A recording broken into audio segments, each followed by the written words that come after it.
Hey fans, welcome to Primo Reef Acrylics. We are back at Mr. Vic's 370-gallon fish tank, or sorry, reef tank.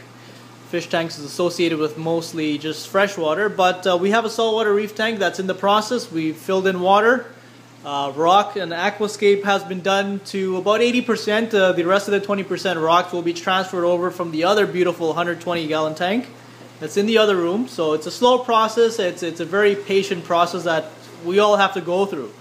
So lights were on. Again, the water was cycled for a bit and it's in another phase of cycling, so we have a lot of chromis in there. Again, this is for the cycling method. The rocks, as you can see, are turning into live rocks slowly but slowly. Yeah, and that's the school of chromis. So yeah, the hand movement again. I think they're going to be fed.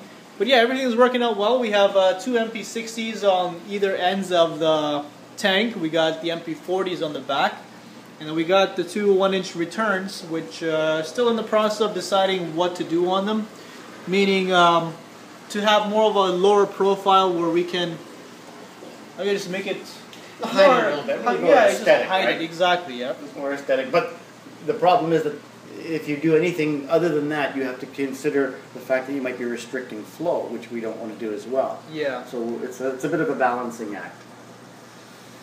These chromis look amazing. They also eat a lot. They're eating out of house and home already. Are they really, eh? You know, they've probably eaten more than the other ones have in a month. Oh wow. You got those electric blue damsels, or those? I brought those because they seem to be the least aggressive of the damsels. Okay, I was gonna say. Because most damsels are usually very, very aggressive. Yeah. These I've found, I've kept these in my other tank, and I've found that they very rarely fight. Other damsels do. So that's why I decided to populate these guys in here. Okay. And I haven't noticed any scraps yet, so it's a good thing. But like I said, the tank I think still needs a ways to go before we can put the main population in. Yeah. You can see the algae growing on the coral. It's not quite where it needs to be. It's probably going to get worse before it gets better. Get rid of some of the phosphates that are leaching out of those stone. Once that happens, I think we should go back to...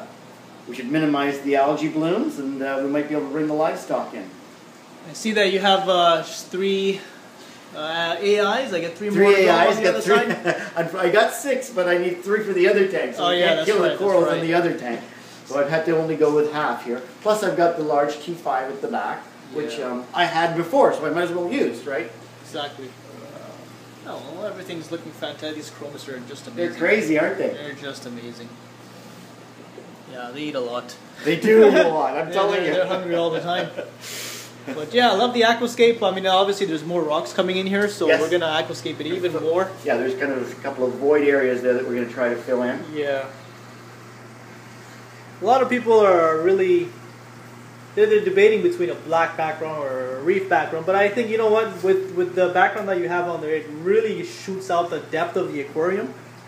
I like it. You know what? I like it. The only negative thing I have about the background is, and it's not the background so much, is the fact that it's harder to clean, especially when the aquascape is done. It's harder to clean the back. Yeah. So you're going to get, you tend to get more algae growth, and you'll see that beautiful background that we've got back there. You can see it tainted already with algae. Yeah. Now, if it was black, it may not be as bad, but I think you'd still see the blemishes, right? You would still need to clean it. So I think that part of it doesn't really impact what the actual background is, whether it's black or whether it's a picture. I personally like the picture. I like to see that three-dimensional picture. Yeah. Other people prefer to see it black, but that's my preference.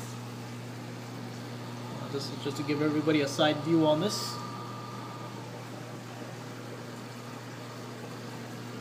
So everything turned out pretty smooth. Happy. Yes, I'm very happy with the tank. Excellent tank. Just gonna jump to the skimmer section and the maintenance section at the back. Yeah. Where everything's held out, and let's see what we have going on there. Alright, so here we are at the back. This is what the back section looks like, the external overflow. I'm going to put another video on the overflow and show everybody the main purpose of the 3-pipe Durso / and or bean animal method. So we'll get into another video of that, but yeah, we got brood containers here, which we're going to have calcium, salt, and fresh water. Fresh water, okay. You control the salinity. And everything controlled through the main Neptune box that we have there. Yeah, this is the sump, guys. Everything's looking dandy. We have obviously large amounts of carbon at the moment. That's just, we want to take out as much as bad junk from the water as possible in the beginning stage. You don't want to continue doing this much carbon on the long term because you have a lot of trace elements such as calcium, kalkwasser, magnesium. You pretty much eliminate that from the water column, which you don't really want to do to a degree. But you don't maybe jump in. No problem. Part of the reason we've got so much charcoal right now is because the stone that we put into the coral, the dead coral, I guess. I'm not sure, not live rock. It's dead coral. It probably has some level of phosphates in it that it's been absorbed, and it's leaching it back out into the water. Even though we used RO water to fill it, some phosphates are going to leach back out that's been absorbed by that coral. We want to be able to get as much of that stuff as we can out. I'm also thinking of running GFO for that purpose as well. But I probably wouldn't do this, once I get most of that out, I probably will reduce that until I need it again, probably in 6 months. Now, have you been doing water tests for phosphates and nitrates to see what it came through? I have not, but I can tell you that there are phosphates in the water because we saw earlier all that algae that was growing on the rocks. That normally wouldn't be there if we didn't have the phosphates there. So there's most likely something leaching into the water. I'm not at the stage where I can put my primary livestock in, so I haven't done a lot of testing of the water. That's probably the next stage to make sure it's safe enough to bring the primary livestock in. With all the experience, I guess your eye's already trained to find and what the chemistry is already like inside the tank. Well, it is. You're absolutely right. Like when we set it up, the first thing we noticed was the foam that was building up in the corners, right? Yeah. That tells me that there's proteins in the tank that need to be removed.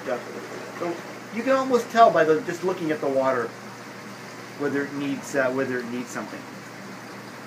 So this is the back on the top. This is the lighting hardware. Everything's mounting off. This is. It's like Spider-Man's cave back here, huh? Definitely hang on to everything here. So that's the MP40 wall, MP60 wall. Everything is high-tech here, guys. Mr. Vic does not joke around. It's plan right, do it right from the beginning, or don't do it at all. That's his motto, and I really like that motto, which is, I think everybody should live by. So good to have. The longer if you don't. Yeah, exactly. Now you're saying that this skimmer is just temporary? You do have a much bigger skimmer coming in here, right? I stole this from my other tank. I kind of alternate them back and forth until because my other skimmer's not ready yet. Yeah. But the skimmer that's for this tank is probably about 3 times the size of this one. Okay. And it'll handle 500 gallons. Oh, beautiful. But it sounds like a lot, but truth is, in this system here, even though it's a 370-gallon tank, we probably have close to 400 gallons of water. Or, no, we have more. In excess of 400 gallons of water. It's probably closer to 500 gallons of water here when you take into consideration what's in that sump pump, what's in the overflow, what's in these pipes. Yeah. That's a fair amount of water above and beyond the 370. So 370 plus the 120. Yeah, so there you go. You're at 480, 480. Absolutely, right? Plus what's in the pipes, et cetera, et cetera. I mean, normally you don't have a lot of volume in the pipes. These are big pipes, and there's 3 of them. All right, everything's easy access. The Neptune wall. You want to run us through exactly what we have here for this system and maybe future upgrades? Well, it's not 100% complete yet because I've got my other tank is still running on all the other Neptune modules. Okay. So I've got some modules in the other tank. I haven't moved them all over yet. It's still a work in progress. This is something we put together here because it's so close to our sink. We didn't want a lot of splashing. But this is the primary control unit here. We've got a module up at the top that controls the MP60s, and MP40s, and then we've got another module on the other side, the AWM, which controls the AI lights. The lights. This is a relay contact, which are all attached to the floats on the sump pump. So you'll see that there's various different floats. There's one there, one over there. There's 2 in the corner. They do different things, and they all hook back into the Neptune, and they tell it things like when the system needs water, when the system has too much water, if the system doesn't have enough, or it's going into an emergency mode. It basically can determine if something goes wrong. And I've got a program so that, for example, if the level gets too high, the whole system will shut down. Yeah. but that's basically what these dry contacts are for. There's another module that I'm just in the process of moving. That's what all this mess is about. There's a salinity module, plus another temperature module, and plus I'm going to be adding another contact module so that I can be told when these containers here start running low on fluids. I mean, I've learned the hard way that if you don't automate it, you're going to be doing a lot of extracurricular work. So you want to automate it as much as you can, especially if you want to go away for a week or a weekend. Yeah. You want to be able to automate it as much as you can. Yeah, those worries. I guess, yeah, for a tank this big, you definitely don't want to take a chance with that. You know, you're right. And if you do it right, you can automate it so that you can minimize the amount of input needed. Yeah. Oh, everything's looking great. I like it. Thank you, Paramount.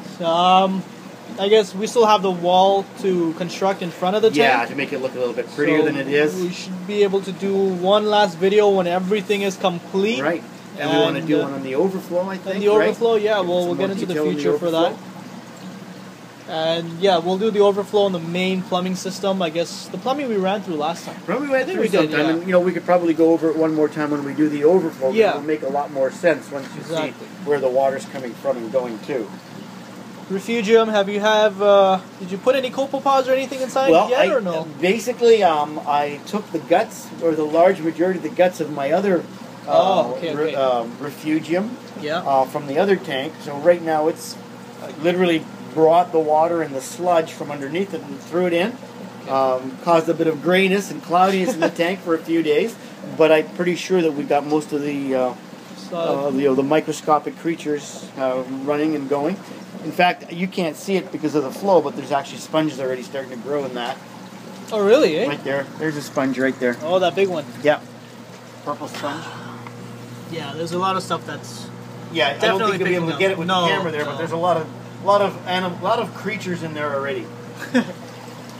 Which is good. I really like the system that you have here with the carbon, and obviously you put different chemicals inside these two reactors here. Right. And the skimmer filtering out in a 7-inch filter sock. I guess that's just fine bubble trap, I'm assuming. So to be honest with you, I haven't mastered this quite yet. I still don't know what is going to end up where, so I thought the best thing to do was take all outputs and put them through a sock. And as you can see, it was a good idea because I had a lot of the carbon, which these are brand new units that I haven't quite mastered yet. So we get a little bit of carbon flowing through there. I didn't want to spread out to the whole tank, so I thought the best thing to do was just empty everything into this filter sock until I kind of get a feel of who's going to do the damage and who's going to make a mess and who isn't.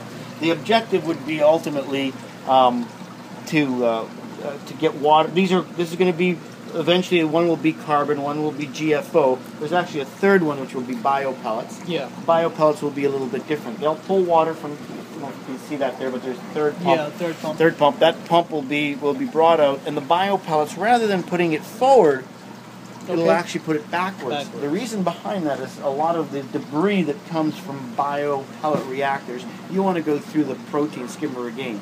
So the idea here is to cycle it right back through this section of the tank, so it has to go through the protein skimmer. Okay. And that will keep the tank cleaner. Yeah. It'll keep a lot of the biological, let's say, debris from the biopellets in check with the protein skimmer.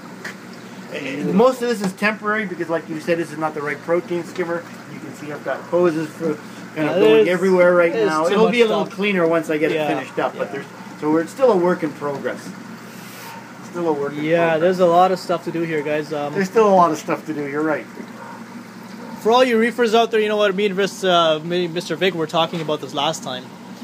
You're getting very close to your retirement, and I think this is one of the best hobbies to keep yourself occupied with. It certainly keeps you occupied. It really keeps you busy because, I mean, the first thing that people go crazy about retirement is, what do you do now?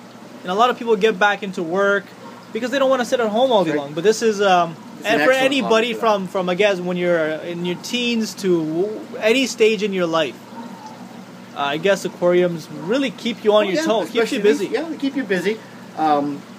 For those of us who work, maybe a little too busy. Yeah, I know. So, all right, this is it, guys. More videos will be coming out in the future, but for now, that's it. Mr. Vic's 370-gallon tank, and really enjoyed the pleasure for the business for the first time around for a 370 gallon, and thank you for the opportunity. You're welcome, and it was my pleasure. Okay guys, have a great day. Thank you for watching Primo Reef Acrylics.